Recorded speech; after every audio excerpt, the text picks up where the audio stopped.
Hi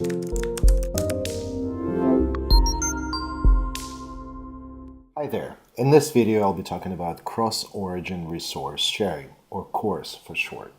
Suppose you have a web application, and that web application is loaded from your own domain into the browser. The application is making API requests to Backendless sent to api.backendless.com. This creates a scenario which is considered CORS, where the resources are loaded from one domain and then they send requests to another domain.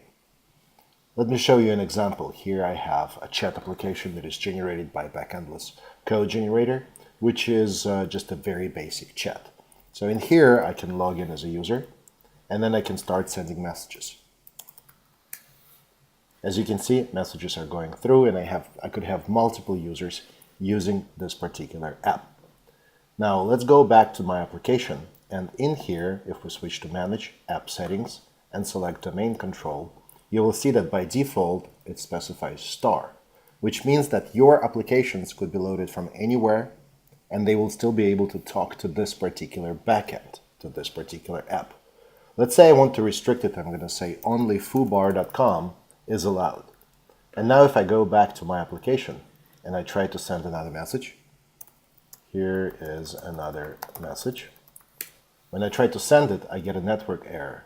And this network error is created by Backendless because now only resources loaded from foobar.com, instead of chattingplanet.com in this case, would be allowed.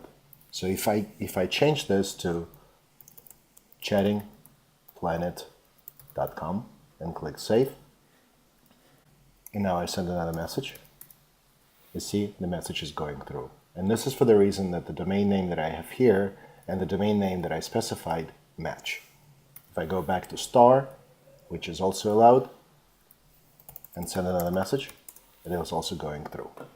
So in order to control what domains can communicate with the APIs provided by your app, and if that application is a browser app, use domain control.